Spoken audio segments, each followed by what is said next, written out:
Olá, tudo bem com você que acompanha a programação da Rede Sempre? Nós estamos aqui para mais um episódio do Pode Eleger.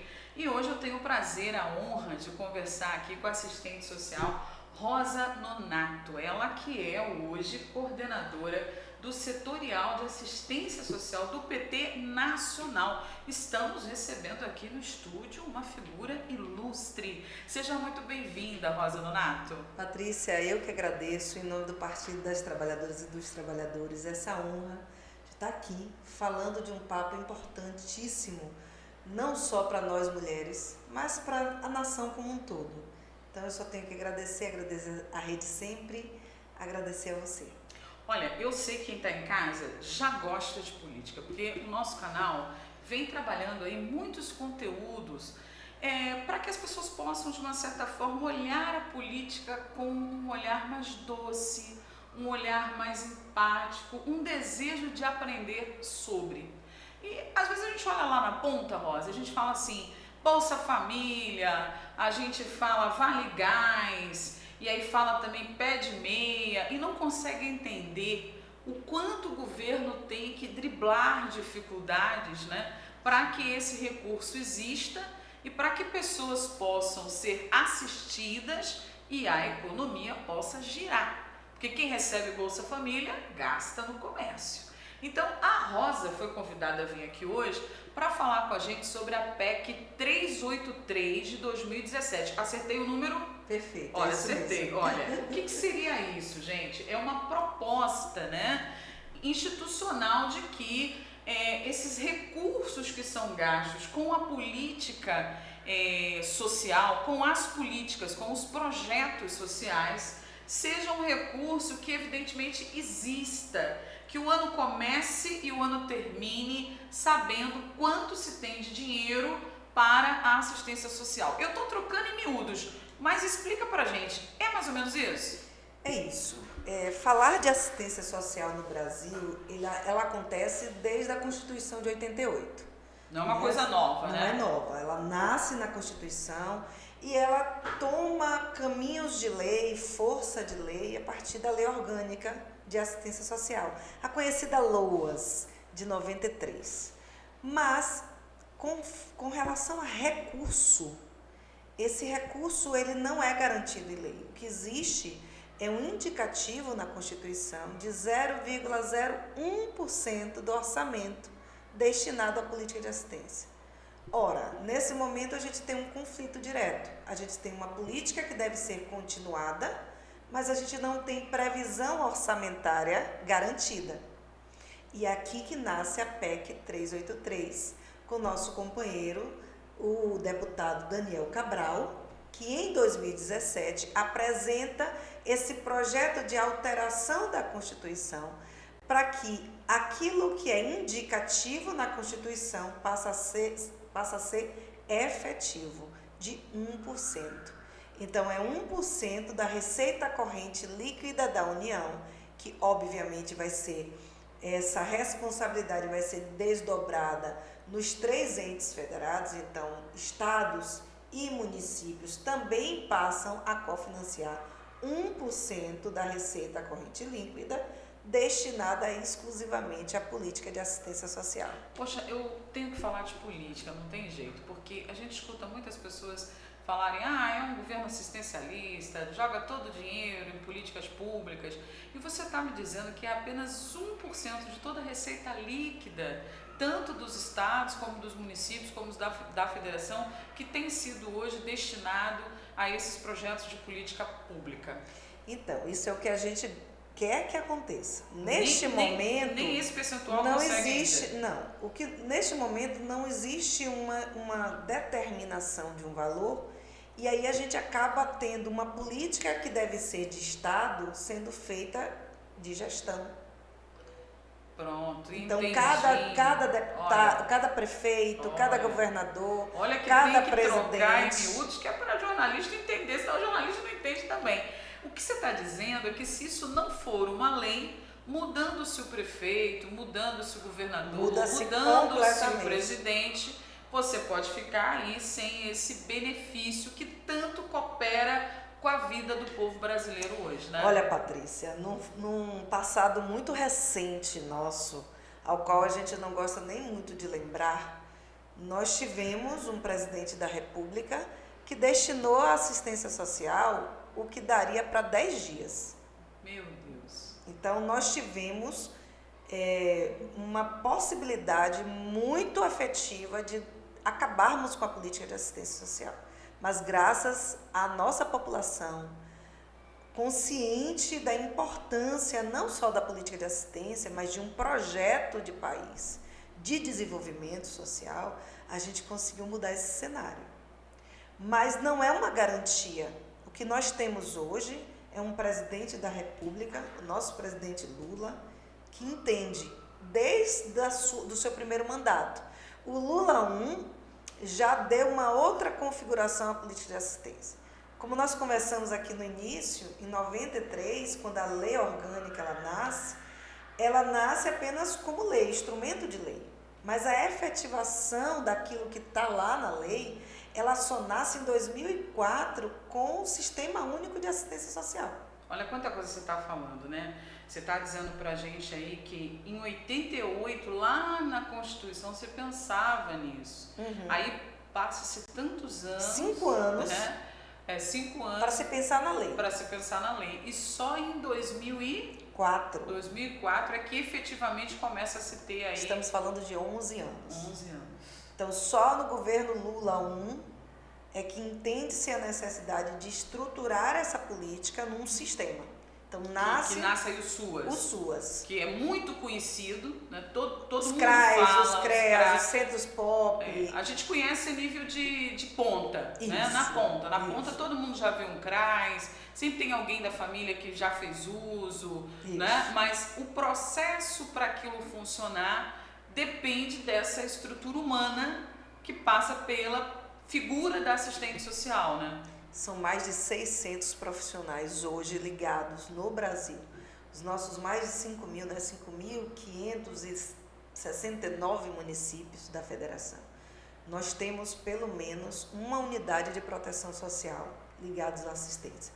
Em geral, a proteção social básica, que a gente entende que a gente precisa fortalecer aqueles vínculos. Aquela família que precisa de apoio, aquela família que está em situação de vulnerabilidade, é no CRAS que ela recebe o apoio, é no CRAS que ela encontra estratégias de superação das suas condições pessoais, familiares e também comunitárias. Olha, é tudo muito novo para quem está em casa, esse mapa que você desenha, porque como eu venho falando, a gente conhece o final e a gente conhece às vezes o que passa lá, né, no Jornal Nacional, Bolsa Família, não sei o que, pé de meia, não sei o que, mas o processo de construção é o que você está trazendo para a gente aqui. É muito agora. Mais do que aquela transferência imediata. Uhum. Eu sei que num país tão desigual, num país onde a gente ainda tem pessoas sofrendo queimaduras porque não conseguem simplesmente comprar um botijão de gás. Então, é claro que a política de transferência de renda, como o Bolsa Família, o BBC, que estão dentro do Sistema Único de Assistência Social, é importante que a gente lembre que fazem parte da política de assistência social, mas eles acabam tomando uma proporção maior, uma visibilidade maior, porque é o imediato, é o que chega na sua mão, é o que te permite pagar uma luz, é o que te permite comprar um alimento. Mas a política de assistência social ela é algo muito maior do que isso. Ela trabalha com o subjetivo, ela trabalha com as suas vulnerabilidades, com as suas fragilidades. É o que faz, por exemplo, você se reconhecer indivíduo, mas mais do que indivíduo, cidadão de direito. É o que faz você entender dignidade, é o que faz você entender que é com seu vizinho, com seu parente, que você pode se organizar e mudar a realidade. É através de uma cooperativa, de um sindicato, de a oportunidade de participar de um curso qualificando para que você ingresse novamente no mercado de trabalho. Então, os CRAs, os CREAs, essas estruturas que vão, inclusive, para que a gente chama de alta complexidade, que são cenários mais sensíveis da vida humana, Então, do que é que eu estou falando? Eu estou falando daquele indivíduo que está numa unidade de abrigamento, um idoso, uma criança que foi vítima de violência e que precisa sair da responsabilidade familiar, uma mulher vítima de violência que precisa ser resguardada para garantir a sua proteção física. Tudo isso faz parte do Sistema Único de Assistência Social. Olha, é importante a gente tratar desses assuntos. Eu coloquei até o e-mail de vocês aí na tela para quem está em casa, porque quando a gente vive no nosso mundo, né, que tem dificuldades, todas as pessoas têm dificuldades, mas é um mundo que a gente consegue autogerir. A gente vai resolvendo os nossos problemas, é como se a gente achasse que todo mundo vai dar conta de si mesmo. Mas existe boa parcela da população brasileira hoje em condições de vulnerabilidade que depende dessas políticas de assistência social. Como é que está funcionando essa questão agora, que eu sei que dia 28 tem uma votação de extrema importância e que vai definir praticamente o futuro, né, da assistência social no Brasil? Então, é uma política que ela nasce na Constituição, ela está dentro do tripé da Seguridade, então a gente ainda entende que é uma política relativamente nova se a gente for considerar a estrutura dela, né? Só em 2017 a gente conseguiu, com o deputado Daniel Cabral, apresentar... Que inclusive é do PT, né? Não, ele é do PSB. Ah, ele é do PSB? Do PSB. Qual estado? Ele é de Pernambuco. Pernambuco, isso. PSB Pernambuco. Então ele apresenta essa proposta, ele tem o apoio de toda a bancada do Partido dos Trabalhadores e das Trabalhadoras hoje.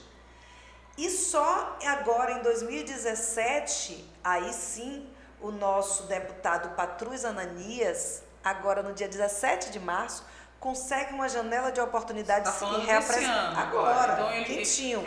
Paulo é de 2017, lá, isso, né? Daniel. Isso. E agora o deputado Paulo em... Patrus, em isso. 2026. Agora, 26. Isso, agora dia 17 de março. Quase 10 anos depois. Isso, ele acha uma oportunidade e reapresenta a pauta. E aí a gente consegue a garantia do presidente Hugo Mota de que ele, na semana seguinte, colocaria na pauta de votação. E aí a gente consegue, no dia 8 de abril, uma votação histórica em primeira etapa. Porque, para quem não conhece, a estrutura de uma PEC, ela precisa passar por 2 votações de, no mínimo, 308 votos na Câmara dos Deputados, para depois seguir para o Senado.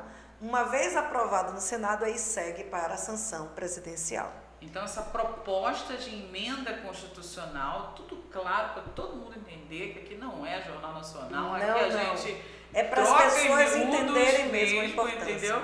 Então, essa proposta de emenda constitucional que desde 1988 que vem lá dentro da Constituição, mas essa proposta ela nasceu em 2017, né, e levou praticamente 10 anos para conseguir ser votada. Isso. E olha que loucura, né? Porque se interessa tanto ao povo, por que fica tanto para depois, né? Porque nós estamos num país onde a assistência social hoje, ela demanda boa parte do desenvolvimento econômico de pequenos bairros, municípios, até estados, né? São estados que são movimentados mesmo por recursos que são assistencialistas no sentido de alavancar a economia. Não é simplesmente o que você disse, né? Não resolve o problema apenas de colocar o gás naquela casa, mas quem vendeu o gás, né? Quem comeu a comida preparada com aquele gás? O aluno foi para a escola alimentado? Então é uma cadeia de circunstâncias que acontecem a partir de um aporte social, né, Rosa? Eu ouso dizer, Patrícia, que a política de assistência social, ela movimenta a economia local. Se nós formos pegar municípios de pequeno porte, 1, 2, que é o que a gente chama de municípios, até 20 mil, até 50 mil habitantes, e você pegar os recursos diretos desse município, você vai ver que boa parte da renda direta é através das políticas de transferência de renda da política de assistência social, BPC e Bolsa Família. A gente tem que parar de repetir aquela velha história, né? Porque é muita assistência, tem que parar, porque na verdade isso movimenta toda uma economia, né? Gira o estado, gira o município. E mais do que isso, é importante a gente entender que dentro desse modelo de sociedade que a gente vive, essas diferenças sociais são fruto do próprio cenário. E o Estado é responsável por promover políticas de proteção social a essa população mais vulnerabilizada. Ninguém quer viver de doação, ninguém quer viver de caridade. A política de assistência social não é caridade, não é filantropia. É reparação, né? É reparação e é direito.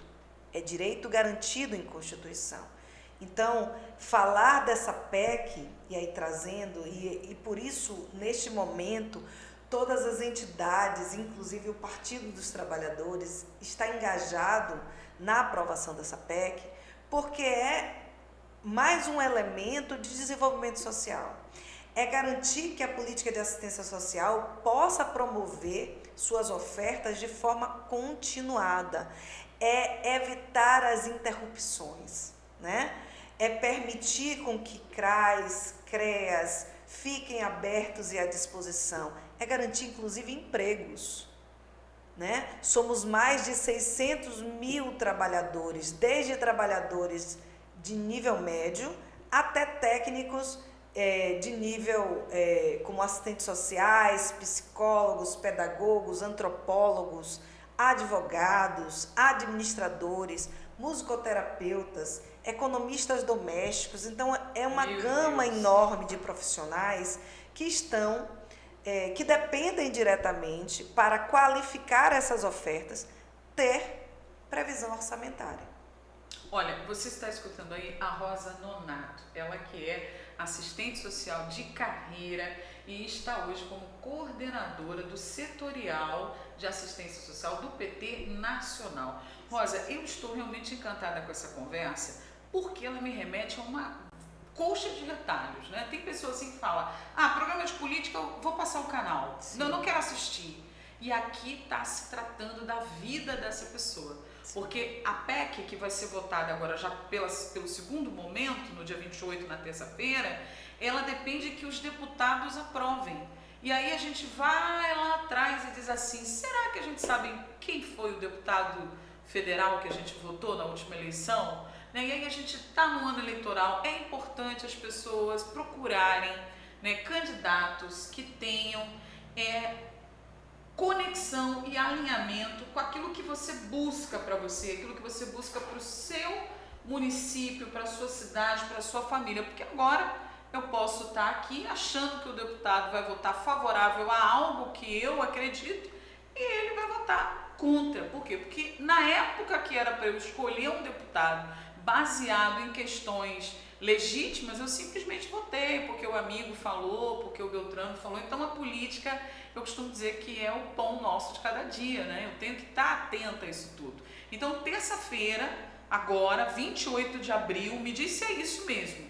Nós temos aí a perspectiva de uma nova percepção para assistência social no Brasil. Ou vamos fazer um gol de placa e esse recurso vai ficar garantido em lei, mudando político ou não mudando político, a lei está ali assegurando essa assistência social, ou vai continuar nessa coisa de depender da vontade de quem está com a caneta na mão. É isso que eu entendi? É isso. Olha, Patrícia, são muitos desafios, né? Chegar a pautar na Câmara dos Deputados é um desafio. Garantir que o texto original seja votado na sua integralidade é outro desafio. Porque assim, o que acontece hoje? Ainda existe no imaginário da sociedade que tudo que é social é da política de assistência social. É o social, olha, o social resolve. E a política de assistência social, ela é uma política estruturada dentro de um sistema único de assistência social que tem objetivos próprios e ofertas próprias. E por que eu trago isso com tanta ênfase? Porque dentro dessa disputa que nós conseguimos a primeira votação com 464 votos, uma votação histórica e bem consistente, né? Só tivemos 16 votos contra, mas ainda persiste uma tentativa de alteração de texto. para que sejam incorporadas outras políticas públicas que não a política única de assistência social. E aí, qual é o problema disso? O problema disso é que a gente desvirtua, primeiro, a própria política. Segundo, a gente abre precedente para que este recurso, que é um recurso ínfimo, se a gente parar para ver, a gente só está pedindo 1% da receita corrente líquida, possa ser desviada para outras políticas. E aí, o que é que vai acontecer? Nós ficaríamos com um bolo, teoricamente, mas esse bolo seria fatiado. Ou seja, estou entendendo. Então, temos desafios aí no dia 28. Se eu estou entendendo direitinho. Então, houve toda uma luta, né, dos deputados, 10 anos lutando, todo esse engajamento de toda a bancada do PT para conseguir votar uma PEC que diz respeito especificamente à garantia de 1% da receita líquida destinada a projetos sociais. Agora, uma vez votado, pela primeira vez aprovado na primeira votação, existe aí uma perspectiva de mudança de texto para que se insira ali outros projetos que não sejam social. Ou seja, o projeto social tem dinheiro sim, só que agora tem que dividir com mais não sei quem. Vai continuar sem recurso suficiente. Pronto. Esses foram muitos desafios, viu? Desde pautar a PEC na Câmara dos Deputados, até a gente garantir que o relator, que é o André Figueiredo, que vem conosco desde o início, então é importante, né? A gente registrar essas personalidades que estão lutando dioturnamente para a garantia desta PEC. Então, desde o nosso deputado Daniel Cabral, até André Guimarães, que é um outro, Figueiredo, perdão, que é um outro deputado que é o relator, né, do PDT, do Ceará. Nós temos o nosso deputado do Partido dos Trabalhadores, Patrus Ananias, e temos uma gama, Benedita da Silva. Nós temos a Cocai, do Rio de Janeiro, o Raimon, do Rio de Janeiro. Nós temos aqui da Bahia o nosso deputado Valmir Assunção. Então, temos a nossa bancada, inclusive com a liderança do Pedro Uxai, ela está toda. E a gente conseguiu, a partir daí, inclusive avançar com outros partidos de esquerda e outros partidos de centro. Lembremos que tivemos 464 votos, então foi uma votação expressiva. Só que dentro da Câmara dos Deputados é o tempo todo uma barganha, uma luta, uma disputa. Então, acredite, tudo isso foi disputado, tudo isso foram inúmeras reuniões, tudo isso precisou de uma série de entidades empenhadas para estar ali na Câmara pedindo. Então, dia 28, a gente conseguiu que dia 28 ela volte para a segunda votação. 28 de agora, de abril, terça-feira agora. E temos essa possibilidade de negociação. E é aqui que a gente vem, enquanto setorial nacional do Partido das Trabalhadoras e dos Trabalhadores, reafirmar a nossa intransigência com relação ao texto original. Tem que ser o que foi proposto. Precisa ser, porque é a garantia mínima. Já flexibilizamos e houve uma flexibilização com relação à previsão orçamentária. A gente entende que uma vez fazendo alteração da lei, o governo vai precisar ter previsão orçamentária para fazer acontecer, né? Dinheiro não brota. Então, se esse 1% vai ser destinado à assistência social, o governo vai precisar fazer uma readequação orçamentária para caber à assistência social. Então, o que é de total interesse desse governo, né? Totalmente. Então, a gente vem justamente dialogando com o governo para de que forma a gente pode apresentar. Então, já houve a possibilidade de fracionar esse 1%. Então, uma vez aprovada, ela não vai ser executada imediatamente, integralmente em 2027. Haverá um escalonamento desse percentual. Justo, né? O governo tem que se adaptar, se readaptar a essa realidade. A ideia é que até 2030 nós tenhamos todo esse 1% integrado ao orçamento nacional, né? Então, esse 1%, ele vai ser dividido entre os entes federados para que, na ponta, nós possamos garantir um 1% de execução para todas essas entidades de proteção social. Olha, o site da Rádio do Trabalhador está aí na tela para você continuar acompanhando esses assuntos. Esse é um assunto que interessa muito ao trabalhador e à trabalhadora. Vou deixar também para você o site da TV Sempre, lembrando que através do site da TV Sempre você pode assistir esse programa gratuitamente, sem pagar nada por isso. E se você é assinante de qualquer TV de assinatura, em qualquer lugar do Brasil, sintoniza no 21, acompanha a nossa programação, sempre falando de política. Você está aqui no Pode Eleger, porque quem está em casa precisa saber quem é que ele pode eleger, né? Quem é que eu posso eleger? Porque o presidente não governa sozinho. Você, por exemplo, você está governando junto com o presidente. Porque quando você senta aqui nessa mesa, você esclarece tudo isso para a população. Quando você está aí junto com os deputados, você é um braço do presidente, né? Então, quem serão os próximos deputados? Quem serão os próximos senadores? Quem serão os próximos vereadores daqui a pouco? Quem serão os próximos prefeitos? Precisamos fazer uma análise do que a gente quer para o Brasil, não só na hora de votar no presidente, mas na hora de entregar o voto a qualquer cidadão que se propõe a trabalhar para o povo, porque isso tem que ser claro, né? Tem que ser muito claro, trabalhar para o povo. É isso que eles estão fazendo lá, né? Deveriam.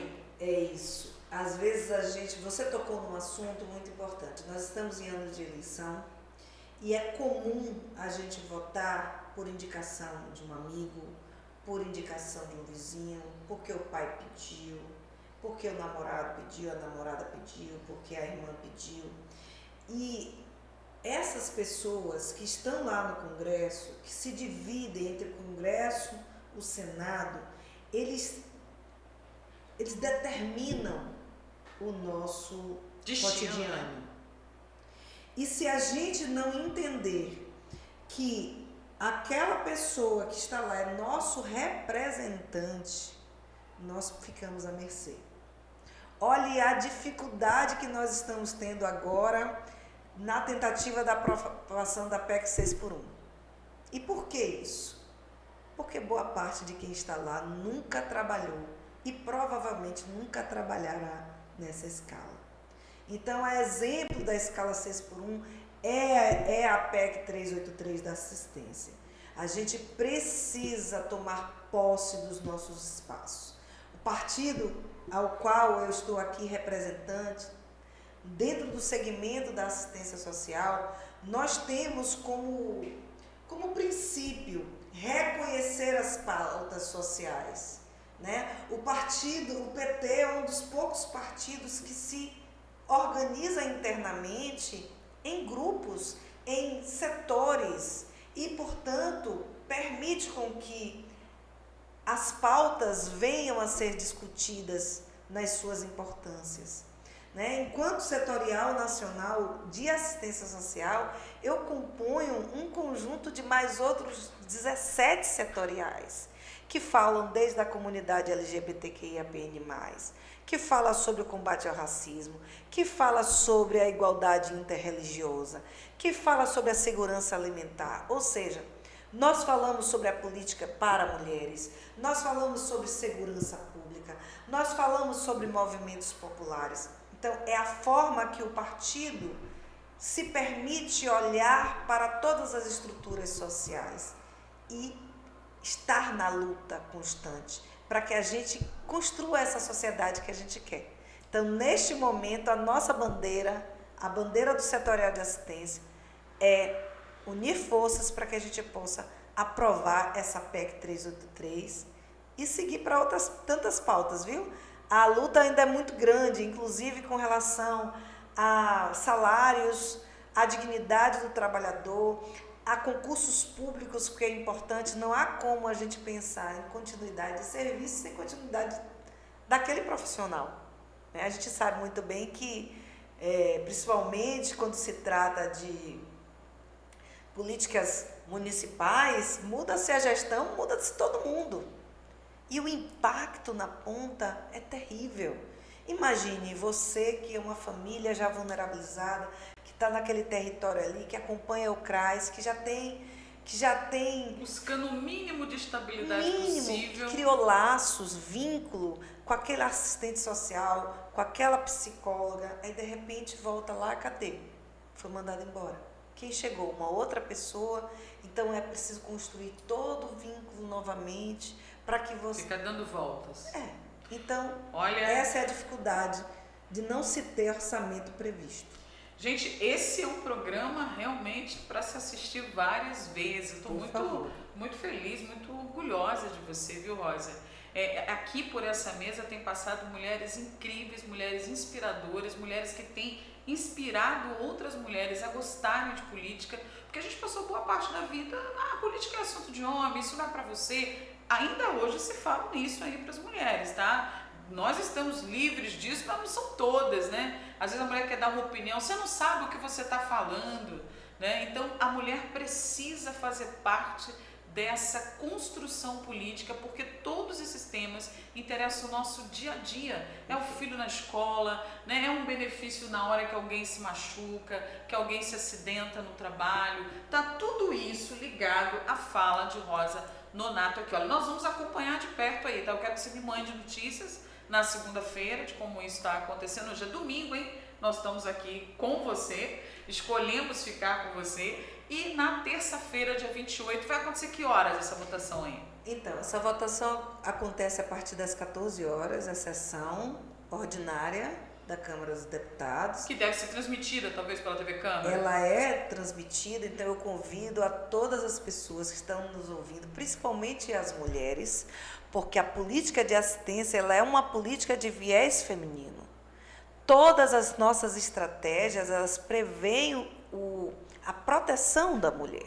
Desde, por exemplo, o CAD único, o cadastro, a pessoa de referência, nós damos destaque e privilégio à mulher, porque a gente sabe que no contexto familiar, quem geralmente fica com os filhos e cuida dos filhos é a mulher. Então, o Bolsa Família, ele é direcionado para que a mulher receba. Minha Casa, Minha Vida. Então, é uma política genuinamente feminina.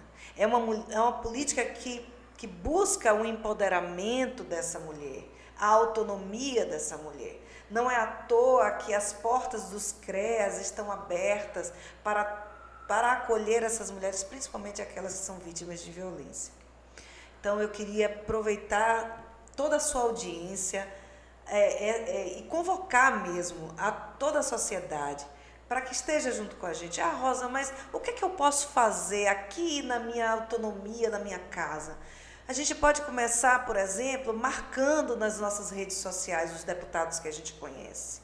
Né? Coloca lá, hashtag aprova PEC 383, é o que a gente está levando, né, para todos os lugares. Então, bota lá na sua página do Instagram, Facebook, marca a gente, Facebook, marca a gente lá. Vou colocar seu e-mail de novo aqui. Marca o setorial de assistência social, Instagram aqui, ó. Marca os deputados. Ah, Rosa, eu não tenho teu TikTok, eu tenho facilidade de fazer um vídeo, faz um vídeo de apoio, tá? Hoje a sociedade está muito participativa. É importante. Né? Estamos em ano de eleição. O seu deputado não quer perder seu voto.